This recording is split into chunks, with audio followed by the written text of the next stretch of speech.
se bomo danes pogovarjali, torej samo tisti, ki mogoče boste to gledali v posnetku kasneje. Urška Orel je naša študentka, zdaj že na magistrskem študiju, prej pa na visokošolskem študiju menedžmenta v Kopru. Urška, dejva spet od začetka. Torej, ti si hodila na srednjo šolo v Sežano. Tako, v bistvu sem obiskovala gimnazijo. Potem pač tam smo imeli en tak podjetniški modul in tam se mi je meni pač to zelo dopadlo. In sem rekla, ok, zakaj ne bi šla? Zakaj sem se odločila prav za menedžment in ne mogoče za ekonomijo? Zaradi tega, ker menedžment mi je predstavljal bolj, bom rekla tako, bolj praktičen vidik. Vse se mi je zdelo, da bo bolj praktično naravnano in da mogoče bom imela več te možnosti tu implementirati v prakso, da bom lahko jaz tu delala dejansko tukaj. In v bistvu potem sem se odločila za Koper, valjda, ker obala, res dober zrak, ti da tisti občutek, mislim, če ne pridete v Koper študirati, ne boste tega nikoli razumeli, ampak top. In v bistvu potem sem šla, ker sem imela splošno maturo, ker po končani gimnaziji sem imela možnost potem visokošolskega in univerzitetnega. In sem se potem odločila za visokošolski zaradi prakse, ker se mi je zdelo, da bo ta praksa dala sem šlo piko na i temu, da se tu vse skupaj uporabi v praksi. Tako da, ne vem, imaš še kakšno vprašanje? Ti si v bistvu se je odločila za visokošolski, ti je bilo kdaj žal potem, recimo v tekom študija, da nisi šla univerzitetni?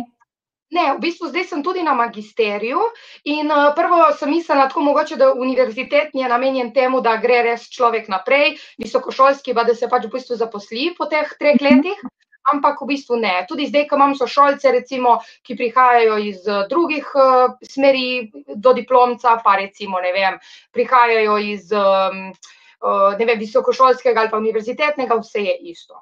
Tako da vedno pač je važno od tebi kot študentu, koliko se ti posvetiš temu, koliko se ti fokusiraš in predvsem pa kakšne temelje imaš. Tako da jaz ponavadi rečem, da je dobro prvi, drugi letnik biti sfokusiran in se učiti in si narediti res dober temelj, ker potem ti je lažje. Tudi meni zdaj na magisteriju je dosti lažje, ker če imaš dober temelj, ko greš za nekaj prej, je ful lahko graditi. Na prvi, drugi letniki so predmeti na visokošolskem precej splošni, ne? Dobiš res tisto znanje, podlago odlično in za prakso, praktično delo in potem začeti naprej. Tako, in tudi jaz recimo sem prihajala z gimnazije, praktično sem imela od ekonomije in podjetništva in teh stvari malo nič. Oziroma samo, ker smo imeli v tem modulu in ta modul je še bil bolj naravnan v neke izbirne predmete, bom rekla temu, ni bilo nekih bilanc, računanja, ni bilo računovodstva, ni bilo gospodarstvo, teh težkih predmetov, bom rekla. In v bistvu tukaj pač, če se ti usedeš in naučiš, se da te stvari ful lahko pridobiti.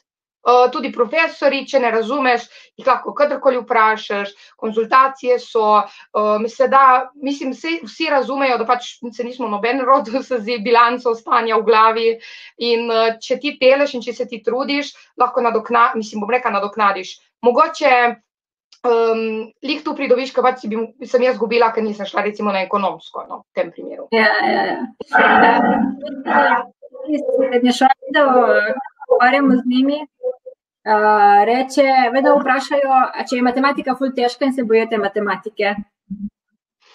Ja, ne, se hecam. Ne, matematika je, tako prvo bom rekla, profesor pri matematiki je super, to je najbolj pomembno, ker če je profesor v redu, je avtomatsko tudi predmet v redu. Je pa dejstvo v tem, da je matematika mogoče težka. Zakaj? Zaradi tega, ker večina študentov si misli, ok, matematiko sem imel v srednji, tu jaz znam in tu bom že rešil. Ampak tukaj je treba biti pripravljen na količino snovi.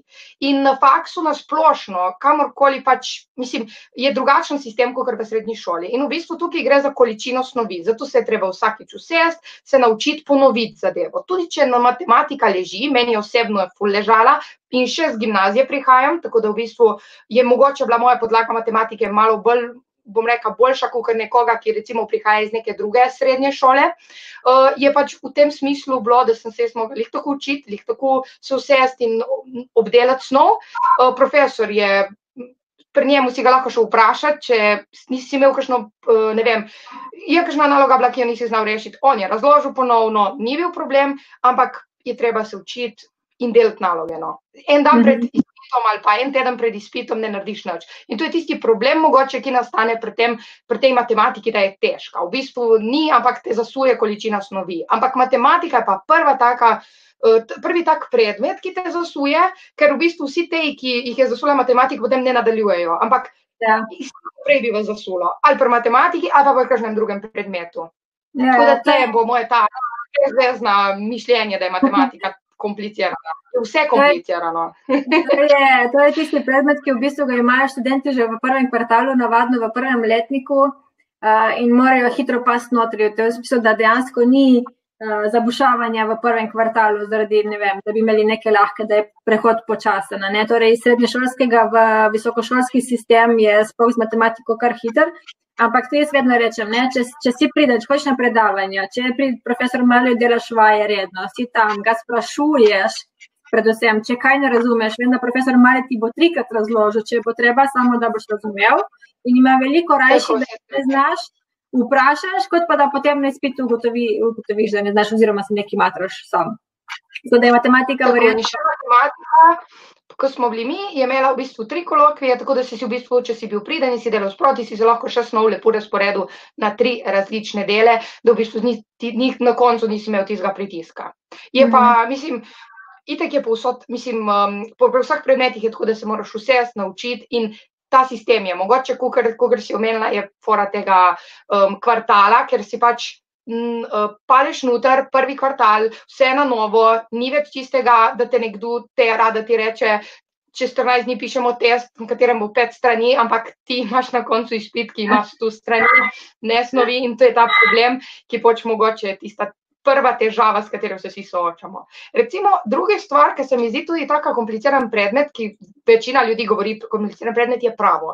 Meni je všeč pri pravu res to, da ne rabimo znati mi zakonov in tega na pamet, ampak da profesori dajo nek primer in na konkretnem primeru mi povemo, kaj bi lahko on, ne vem, izkoristil kakšne delovne pravice ali pa kakšne možnosti ima za izkoristiti in ga argumentiraš. Tako da praktično, če ti poznaš zakone, lahko brez problema opišeš situacijo in tudi, kakšenkrat se zgodi, da če je dvoumno, če ti dobro argumentiraš, je pač itak tvoj odgovor pravilen, v tem smislu. Tako da tu mi je pač recimo se tudi dopade prepravo, ko vsi paničarijo, da se je treba učiti na pamet. Kar se tiče in tega, je pa en tak skupek matematike in mogoče te teorije, bom rekla tako. Tako da tle je tudi dobro, da ima človek dobro podlago matematike, da lahko potem tudi pri ekonomiji nekako tu nadgradi. Imela ti kakšne težave z lastno organizacijo učenja in tako, kot si rekla, za en izpit je 100 strani pač treba predelati, ne? Ja, v bistvu prvi kvartal je tisti.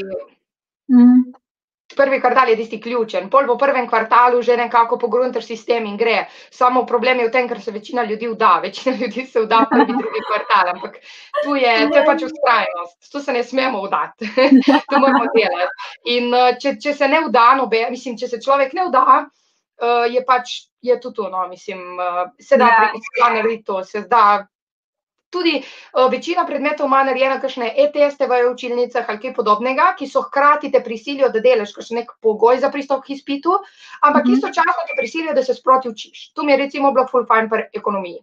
Tako da take stvari so, no, ali pa recimo pri financah smo tudi imeli neke take e-teste, ki pa v bistvu so bili, važno je, da bilo izpolnjeno na koncu. Tudi, da si vedno poiskal pravi odgovor, ne glede na to, si vedno mogel, pač če si lahko 5krat falil eno nalogo, samo da si na koncu imel pravilno, tako da si lahko 5krat znova predebatiral sam. In ker si sam delal, si sam računal, si sam dobival postopek, si potem lažje na koncu. Tako da za določene izpite, zdaj izpadlo ful čudno, ampak za določene izpite se jaz na koncu sploh nisem skoraj nič učila, ker praktično, če delaš sproti, na koncu zadnji teden, samo še tisto ponoviš in si tako, ne vem, meni se zdi, da jaz to znam, ker si 2 meseca pa vnoter in si delal. Zdaj, če 2 meseca ne delaš nič in če tudi nalog ne izpolnjuješ, če hodiš na vaje, da si tam in če tudi na predavanjih te ni, pol ne moreš pričakovati, da boš naredil, no. Ampak, če hodiš na predavanja, dobro, okej, se zgodi, da kakšno ne moreš, da spustiš, ampak se pozanimaš, kaj je bilo.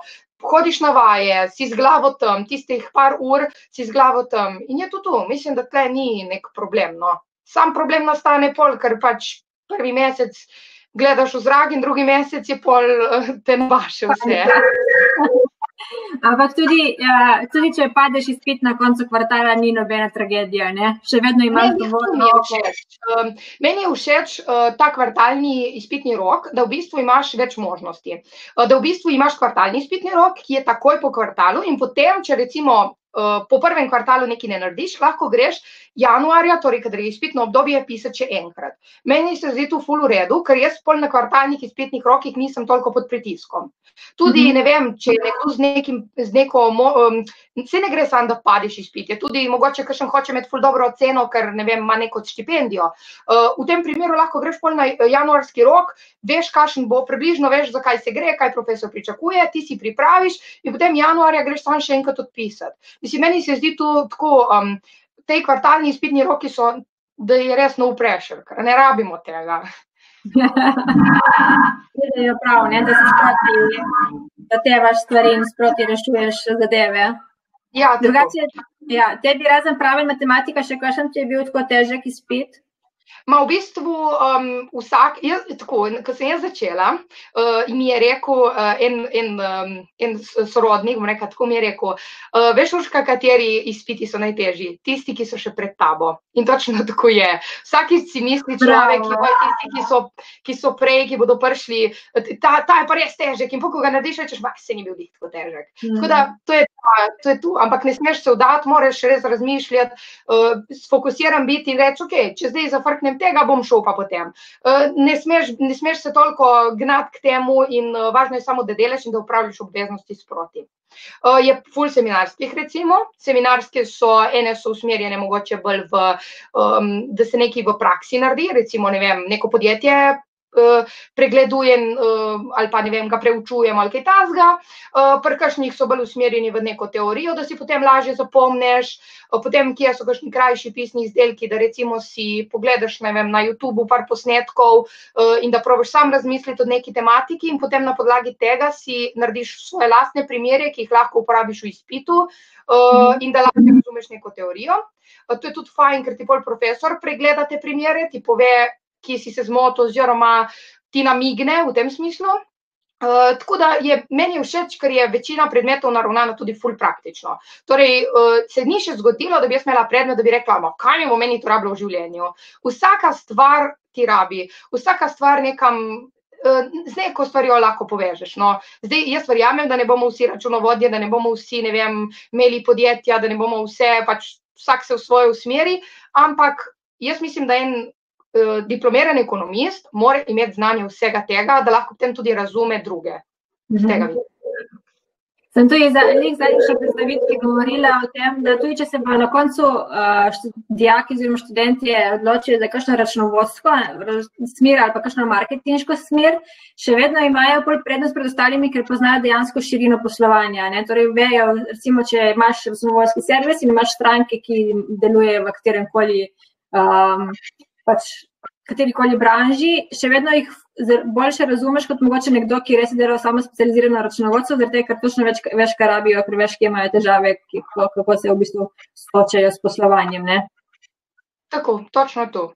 Pač, ker, mislim, nasplošno, tudi marketing, recimo, moraš poznati tudi mogoče kakšen računovodski del, ker v bistvu da ne vem, veš določene stvari, da veš, zakaj bi bilo nekje dobro neko kampanjo zagnati z vidika računovodstva, da v bistvu lahko potem izdržiš iz nje največ, kar lahko.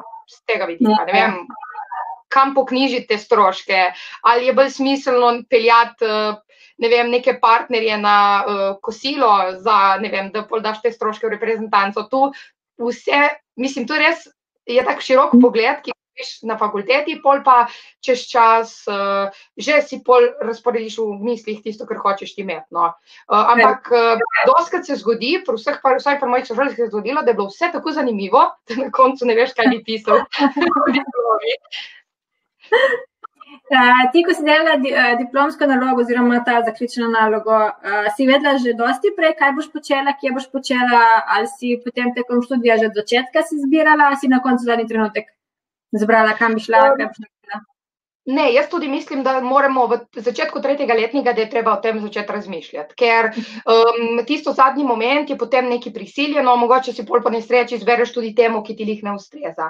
Jaz sem v bistvu že na začetku 3. letnika prosila mojega mentorja, če bi lahko on bil moj mentor in je bil prost, sem ful vesela, da sem ga našla, ker je, če ne ful zaseden in mi je dal ene širine in znanja, samo še tiste pike na i, ki sem jih rabila. Sem si pa zbrala to temo zaradi njega, ker sem ga imela v 1. letniku in to je bil marketing v bistvu, profesor Faganel. On je v bistvu me takrat ful navdušil nad tem delom in dejansko se tudi s tem zdaj ukvarjam. Tako da praktično sem potem povezala in prakso, in teorijo, in vse skupaj, in vse to naredila v zaključni nalogi. Tako da jaz vsem rečem, da kar se tiče te diplomske oziroma zaključne naloge, je pomembno v tem, da si izberemo nekaj, kar nas zanima, nekaj, kar smo pripravljeni potem mogoče tudi kasneje dodelati, ali ne vem, ali v magisterski, ali pa mogoče v življenju to implementirati, ali kakorkoli, in nekaj, da nam je projekt, da nam je izziv, da to delamo. Ker če bomo pisali kar nekaj stvari, da bodo sami sebi namen, potem zgubiš dosti hitro fokus in stvar ni tako dobra, kot bi lahko bila. Ti strokovno prakso si delala v kakšnem podjetju, ki ga že poznaš?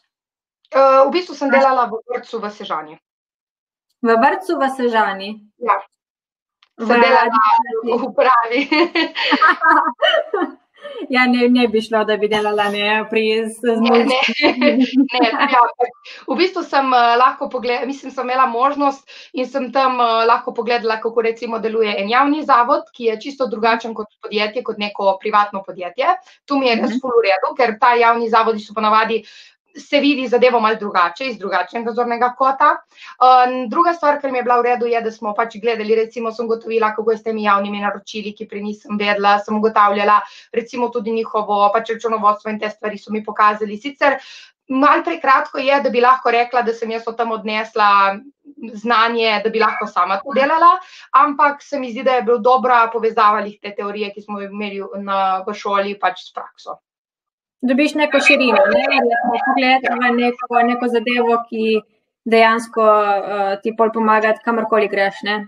Tako, tudi v bistvu tle pridobiš tisto razliko med tem, koliko se lahko koleba lih v teh stvareh, če je javni zavod ali pa če je privat zadeva. Z tega vidika, v bistvu se mi je zdela izkušnja res v redu in jaz sem tudi od tam odnesla super. Poznam pa dosti, mogoče je težava tudi v tem, da si lahko sami izbiramo prakso, ker marsikdo je zafrknil, tako rečeno, in si je izbral mogoče kakšno podjetje, ki glih ni bilo primerno. To je pa tudi tisto, kar si izbereš zadnji moment. Sam tisto, ki je prosto in potem tam recimo, kakšen je rekel, jaz sem predlagal samo papirje. Ja, jaz mislim, da tukaj je ta težava, ki si moraš predčasno zbirati in tudi malo pregledati in se pogovoriti, kaj bo kdo delal s tabo. Ker če ne, mislim, noben ne bo samo iniciativno ti porabil svojega časa za to, nažalost. Tako je. Samo konvertirati in kopirati stvari, potem od te prakse ne vzameš v bistvu nič, ne moraš vsaj malo truda moraš samo vložiti verjetno notri, da najdeš nekaj, kar te bo zanimalo in sploh organizacijo, ki ti bo nekaj dala, neko znanje. In tudi Ja, sama. V bistvu jaz sem kontaktirala, sem se dogovorila, smo tudi šli skozi, smo videli, kaj lahko, kaj ne, kaj mi lahko pomaga, mislim v smislu, kaj točno bi lahko mi pokazali, kakšna znanja bi mi lahko dali. V bistvu sem že pred začetkom prakse vedela vse, sem bila res, mislim, moja mentorica pri praksi je bila tudi, je ekonomist, tako da je točno vedela vse, za kaj se gre, mislim res, jaz sem tudi ful vesela za to izkušnjo, sem res ful pridobila. Odlično. Zdaj recimo, ti si tutorka študentka, ne? Imaš kakšno informacijo o tem, kako naši študenti pač ostali iščejo prakso, imajo težave pri tem ali se najde podjetja? V bistvu, če sem iskrena, težave imajo tisti, ki iščejo zadnji moment. Torej, vedno tisti študentje, ki so konstantno nekje v luftu. Če ne, kar se tiče prakse, ni taka slaba stvar, jaz tudi podpiram to, da se išče sam, ker se s tem pridobiš tudi neko tisto odgovornost, da se z nekom dogovoriš, da se stane, greš tja, pokažeš papirje in sam daš neko tisto, bom rekla, piko na i pri vseh teh stvareh. Drugače pa, da bi kakšen prav ne bi dobil, ne, razen zdaj zaradi korone je malo težje, no, edino to. Zdaj zaradi pač korone logično, ker pač dosti podjetij ne, niti posluje, pa ne vem, nočejo imeti v podjetju zunanjega, ker konc koncu eden okužen v podjetju in morajo zapreti celo podjetje in jaz to razumem iz tega vidika čisto logično. Drugače pa, kaj smo bili pač mi, takrat korone še nismo vedeli, da obstaja in takrat ni bilo veliko težav. Je kdo mogoče si korona našel preko spleta oziroma dela preko spleta prakso? Mislim, prakso, ne korono. Zaradi korone, ti je kakšen preko spleta, ki dela prakso? Ne, tu nisem slišala še, meni se zdi čisto izvedljiva stvar, ker v bistvu konc koncu je tudi zdaj to del našega življenja in podjetja delujejo preko Zooma, recimo se dogovarjajo ali kaj podobnega in ne vidim tle, da se ne bi prakse moglo opravljati tudi preko Zooma in se mi zdi tudi izkušnja, ki je pač del tega, da so prisotni na sestankih in da tudi stvari delajo, ne vem, od doma se naredi, se pošlje, pač del našega življenja in meni se zdi to čisto okej stvarno, da bi se lahko z tega vidika to izvajalo. No. Tako da mislim, da korona ni neko opravičilo, tako bom rekla. Razen za določene dejavnosti, ne rečem. Je študent končala narediti diplomsko oziroma zaključno nalogo, kako ti bi sicer došla iti naprej na magisterij? Ne vem, jaz sem razmišljala, sem rekla, okej, zakaj ne. Zdi se mi dobra varianta zaradi tega, ker je dodatek. K temu sem rekla, okej, višja izobrazba je, bolj bom imela tisto konkurenčno prednost pred vsemi drugimi kandidati in potem sem se pač odločila za management, ki je zdaj sicer prenovljen program in je bolj usmerjen v določene stvari. Jaz sem sicer še na tistem starem programu, ampak tudi, ker sem ga primerjala z novim, so znanja tam, edino, kar je v drugimi letniki, bi se lahko usmerila mogoče v marketing, ki se zdaj ne bom, kam imam še vedno te osnove, bom rekla, oziroma pač tako in skupaj. Ja, je pa dober temelj, no, mislim, jaz sem imela itak dober temelj, tako da zdaj tle v bistvu samo dograjujem in neverjetno je, ampak jaz nisem mislila tega, ampak jaz imam občutek, da zdaj iz ene stopnice, jaz nisem šla naslednjo stopnico više, ampak 10 stopnic više. Zato, ker tukaj na magisteriju je ful bolj usmerjeno v neko logično razmišljanje in v neko res praktično, v smislu tako življenjsko. In to nam dosti bolj, mislim, povejo z tega vidika tudi, ne vem, stvari, ki jih recimo pri računovodstvu nismo na dodiplomcu delali, ker pač je premalo časa, ker tam res rabiš osnove, so tle tista pika na i, ki ti doda, ampak res 10 stopnic više, da lahko res zdaj samo zavestno grem nekam in rečem, evo, jaz to znam. Že dosti bolj tudi analitično verjetno razmišljanje, dosti bolj usmerjeno tudi k reševanju problemov in težav, ne zgolj samo k iskanju tega, ne? Tako. Ja. Kaj pa odnosi na faksu? Med sošolci, kako je bilo dan, ko si prišla? Ne spomnim se sploh prvega dneva. Vem samo, da smo dobili kup učbenikov za stojn, ker sem bila jaz blazno vesela. Ampak v bistvu meni je fajn, ker jaz, ko sem se pogovarjala tudi z drugimi, ki so šli recimo v Ljubljano študirati in so tam veliki faksi, pač je res v enem učilnici, ne vem, 300 ljudi, no pri nas ni toliko, pri nas je bilo maksimalno 100 in to je relativno majhna skupina in tam poznaš že vse, pol pa itak, počasi toliko jih odneha in dejansko hodijo na predavanja itak samo eni in isti in v bistvu to je tista kombinacija, mislim, si itak izbereš ljudi, ki so enako misleči, tako bom rekla, ampak je tako majhna skupina, da dejansko se vsi med seboj poznamo. Meni je všeč pri profesorjih tudi, ker nas vsi poznajo po imenih oziroma priimkih ali kakorkoli. In je tisti občutek, ko lahko profesorju rečeš in ti reče, povej Urška, pač točno veš, da tista domačnost, ja nisi neki pod pritiskom in tu mi je ful všečno. Drugače pa prvega dneva se ne spomnim sploh, razen teh knjig. vem, da prvi kvartal mi je bil kar težek, mislim težek iz vidika drugi sistem. Ampak v drugem kvartalu, ko sem se jaz začela, pač ker prvi kvartal nekako tako preseka, ko pišeš v izpite, pa drugi kvartal začne znova. In tudi nekako po 2 mesecih. In torej v 2 mesecih ti potem, jaz sem se skoncentrirala, sem rekla, ok, vem, kakšen je sistem je jaz bom tu in tu naredila in v bistvu v drugem kvartalu sem potem začela s tistim novim mišljenjem in je sam steklo. Tako je važno vse samo organizacija in vztrajanje. In v zadnji dan se ne bo rešilo nič. To je to. Ja, tako. Ta osebni odnos dejansko ti je pomagal tudi tako pri delanju izpitov, pri iskanju, ko si rekla, nekoga, ki ti bo mentoriral nalogo, pri odločitvi za naprej. Dejansko je pomemben, a ne za študij. Ja, je pomemben. Pač tu, da imaš ti občutek, da si neka številka ali kaj takega je. Mislim, se mi da, to je tudi tako obdobje, ko smo še vsi nekako v luftu, bom rekla, in je važno, da ti veš, da imaš ljudi, ki ti stojijo ob strani ali pa ki te, ne vem, niso tam z namenom profesori, da ti bodo ocenili slabo oceno, ker nisi sposoben, ampak da ti dejansko hočejo pomagati, da boš največ odnesel tam in da boš lahko to potem tudi delal v življenju. In to je tista miselnost, ki jo moraš ti razumeti, ampak to je težko razumeti, če si tam opredeljen kot številka in če je 500 ljudi zraven tebe v razredu. Zdaj, če je manj ljudi in vejo vsi, kako pač po imenih in vse, je pač to dosti lažje in potem avtomatsko kar steče. Jaz sem se z mentorja zbrala za diplomo zaradi tega, ker je bil že med predavanji pač top, tako bom rekla. Po drugi strani pa, ko te poznajo mentorji oziroma profesori po imenu, se ne moreš skriti, ne? Ja, ampak dobro, to ni nujno slabo, zaradi tega, ker tu te prisili k temu, da delaš sproti, ker veš, da če ne boš delal sproti, mislim, če ne boš bil tam, oni bodo takoj vedeli, da te ni bilo, ne, na predavanju. In je mogoče to ena taka stvar, ki te prisili k temu, da si pač res reden in da delaš sproti vse in da je to. Koliko pa sodelujete med sabo študentje? Recimo pri pripravi na izpit? Zdaj na magisteriju je še manjša skupina in sodelujemo še bolj, sploh pa zdaj, ko je korona, se dejansko dobivamo po Zoomu in se učimo.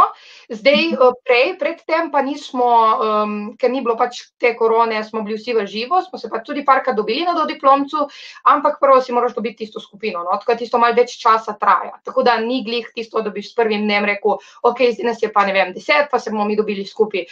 Medtem, ker na magisteriju je bilo tu lažje, no, zdaj tle pa pač prva skupina, ampak se da. Mislim, jaz nisem zaznala, da bi bil kakšen, ki ne bi. Mislim, razred mi je bil v redu, no, ni, da bi bili individualisti. Tudi usmerjeni nas vsi v timsko delo, ker konec koncu je timsko delo tisto. Možnost je itak, ne vem, ni, da bi prvih 60% dobilo pozitivno oceno, tako da nismo neki tekmovalni in zato lahko si pomagamo. Mislim, da tle ni problem. Koliko je plus to, da smo v Kopru in smo na morju? Ogromen. Pač dejansko to, da greš lahko se na plažo učiti, je top. Mislim, res, ker pač greš se na plažo učiti, pol si vzameš lahko pauzo, vmes lahko še kaj spiješ in pol popoldne lahko samo tam si na plaži, čilaš, greš v vodo. Mislim, na koncu tisti zadnji dnevi, ko vsi rečejo, da so zafrustrirani od vseh teh izpitov, ponavadi mi na FMI-ju smo vedno bili tako, ok, gremo na plažo, evo, zdaj bomo mi tukaj in to je to. Pač, in si bil sproščen in si točno vedel in ti še kvartalni izpitni rok je še malček pred unim zadnjim izpitnim rokom, tako da je še bolj na easy bilo, ko si vedel, če boš tle slučajno ne boš naredil oziroma bo slabša ocena, boš lahko bolj še enkrat, ampak iskreno ne vem, če je šel kdo. Pač, ker smo vsi z bolj dobrimi ocenami, ker že samo tisti feeling morja in sonca je že dovolj. Je že dovolj. Pa se je tako, kot ti rekla, ne? Če najdeš družbo in si aktiven in dejansko delaš sproti in to potem načeloma ogromno je takih, ki dejansko junija ste potem po zadnjih kvartalnih izpitih bolj ali manj frajni. Ja, malo nič v bistvu, zaradi tega, ker te kvartalni izpitni roki so zame res ful v redu, ker sproti vse narediš in pol, ki imaš še uno svežino, imaš se v glavi sam tup. In je tu. In si čisto padeš noter. Super, Urška, super. Taja se nam je pridružila, Taja, lahko se nam je pridružila video ali samo preko četa, z Urško sva jih naredili en kratek takšen pregled, malo sva klepetali. Urška je naša sedaj magistrska študentka, prej pa do diplomska, tako da smo malo poklepetali o tem. Jaz bom sedaj... Takole, ustavila